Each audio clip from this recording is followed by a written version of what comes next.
Nasa dagat sa silangan ng Bicol Region ng Tropical Storm Dante na ika-4 na bagyo sa loob ng Philippine Area of Responsibility ngayong 2017 at ikalawang bagyo sa buwan ng Abril. Pumasok ng PAR ang bagyo kaninang umaga. Taglay nito ang lakas ng hangin umaabot sa 65 kilometers per hour at bugsong hindi bababa sa 80 kilometers per hour. Kumikilos ito pahilagang kanluran sa bilis na 11 kilometers per hour. Base sa track ng Pag-asa, hindi ito inaasahang tatama sa lupa.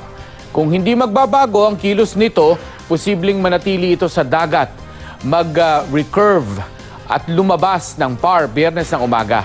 Ayon sa Pag-asa, hindi ito ang unang beses na may dalawang bagyo sa PAR sa buwan ng Abril. Noon ngang April 1971, 3 pa ang bagyo sa PAR. Malayo sa lupa ang bagyong Dante kaya wala itong epekto sa panahon sa bansa. Pero posible pa rin ang ulan sa Metro Manila at iba pang bahagi ng bansa bukas.